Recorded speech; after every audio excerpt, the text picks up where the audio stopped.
בזמן אחר, במקום אחר, בהקשר אחר, כתב יונתן גפן את המילים האלה. עם הדובון והעוזי, מי יכול היה לראות שהוא דרוזי? היה חשוב לי להתגייס לגולני, תמיד היה לי חלום להיות לוחם. ואני תוהה, האם זה מקרי שדווקא המילים האלה צפות בזיכרון שלי כשאני צופה בצעיר הזה, בן ישי שמו, מתאמן במדי צהל, חבוש קסדה, ההופכת אותו לאלמוני, לאחד העם. זה מרגיש טוב, כאילו. זה תמיד הרגשה טובה לתת מעצמך קצת יותר. תמיד בן אדם כזה שואב קצת מעבר, לא להיות כמו כולם. הכירו בן ישי קרטר, גולנצ'יק, ובחייו האזרחיים חבר קהילת היהודים העברים, ובשמם היותר נפוץ, השם שהם פחות אוהבים, הכושים העברים מדימונה. אני מקהילת העברים, עם חיוך על הפנים, מאוד מבסוט, אין מאוד דבר כזה חצי עברי או עברי כשאני בבית ולא כשאני על מדים אני לא עברי, אני תמיד עברי. סיפור שהיה, כך היה, בשנת 69, נוצרי בפטיסט ששמו בן קרטר, חלם שהמלאך גבריאל בא אליו והודיע לו כי בני קהילת האפרו-אמריקנים הם למעשה צאצאי 10 השבטים האבודים. בן קרטר עלה לישראל, שינה את שמו לבן עמי בן ישראל והקים את קהילת העברים. הם התמקמו בעיקר בדימונה. זה עברי, זאת אומרת שאנחנו ילדים עם אלוהים ויש לנו בית ספר מלכות וקדושה ואנחנו עבריים. We're Jews in the sense of being descendants of the tribe of Judah. So we would equate to being Jews in that sense. We're not Jewish as being adherents to the religion of Judaism. But we feel like there's lots of different interpretations, even in Israel, amongst our family. So we feel that we're part of the family. So yes, we are living in southern Judea. We are Judeans.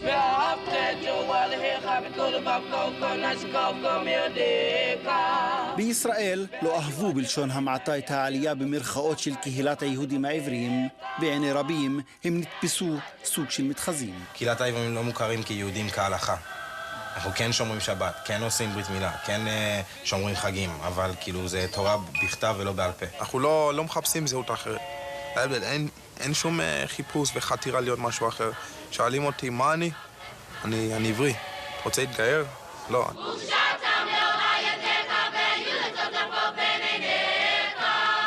היה ממש קשה בזמן שלי, היה ממש קשה, אבל... שלא רצו אתכם, רצו לגרש אתכם? הכל, כל זה קרה בתקופה שלי. אבל היה ממש חשוב לי שהילדים שלי לא יסתרקו להרגיש את זה. אתם חבר'ה, תנסו להשתדל. אבל עם השנים, ובאין דרך לגרש אותם, הם קיבלו מעמד של תושבים, ובשנת 2012, שר הפנים אז, גדעון סער, החליט להעניק אזרחות למי מפני הקהילה המתגייס לצה"ל. הצעירים הבינו את המסר, ומאז מספר המתגייסים בסימן עלייה. אתה ער לוויכוח הזה בעניין הזהות, מי אתם, מה אתם? אני משתדל לא להתעסק בזה. אני עבדתי מאוד קשה להתגייס, להגיע לאיפה שהגעתי, ואני חי פה, אני גר פה. כשהחלטת להתגייס, זו החלטה שמה מניע אותה? את רוצה להוכיח לעצמך או למישהו שאת שייכת? לא, אני לא צריכה להוכיח כלום. לא התגייסתי כדי להוכיח שאני שייכת. אף פעם לא הרגשתי לא שייכת. 3 מילדיה של בת עמי, ביתו של בן עמי מייסד קהילת היהודים העברים, משרתים בו זמן בצה"ל. קשה, כן, אבל אני גם מאושרת. למה מאושרת? לפחות הם עושים משהו ותורמים. זה מה שאני לימדתי אותם לעשות. מה שתעשה בחיים, אתה חייב לעשות את זה ב100%. אין 50%, אין 70% ב100%. אז אם שהם תורמים, הם תורמים ב100%, לא פחות. קבוצת מיעוט שולית ומוחלשת, כמה אלפים סך הכל. לא מקרי שהם מתמקדים בחלק המלא של הכוס. החיבור בין השירות הצבאי לבין האזרחות הפך מבחינתם למסדרון לעבר חיים קצת יותר יציבים. זה שאני כבר יותר מ2 בצבא ואין לי אזרחות ישראלית, זה לא קצת אבסורד? בסדר. אמרתי לך, אנחנו עושים את זה בשבילנו, לא בשביל אף אחד אחר. אם הייתי מרגיש, באמת, הרגשה אחת לא נעימה בבטן שלי, לא הייתי פה, לא הייתי איפה שאני, לא הייתי משרת. אתה אין לך אזרחות? אין לך אזרחות? ישראלית לא. אז... כן, עכשיו צריך לשרת שנה וחצי. אחרי שנה וחצי אפשר להגיש טפסים. שאני בצבא, אני מתגייס, אני כבר שנה וחצי, ואחרי זה מתחילים את כל התהליכים ומאשרים ומקבלים. היום יותר קל לחיילים לקבל. יש אפליה? בכנות. Don't get sucked into that. He trying to pull you in and don't. ברור שלאשכנזי יותר קל להגיע ולהגיש טפסים ולקבל אחרי שבוע, שבועיים.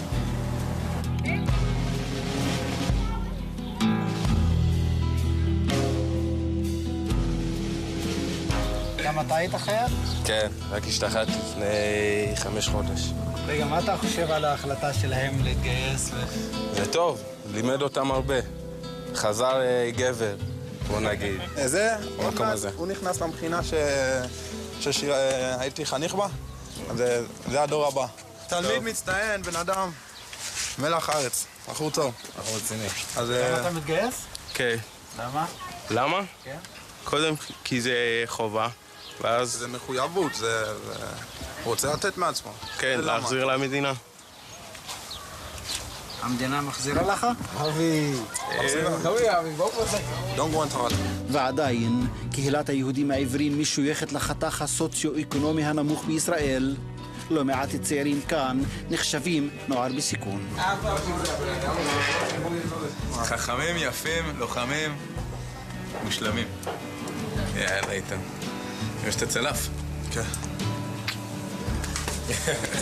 חלל הזה נכנס מושק, מנהל המכינה הקדמית צבאית הנקראת אשר רוח בו, על שמו רשומים לא מעט מתגייסים מבני הקהילה.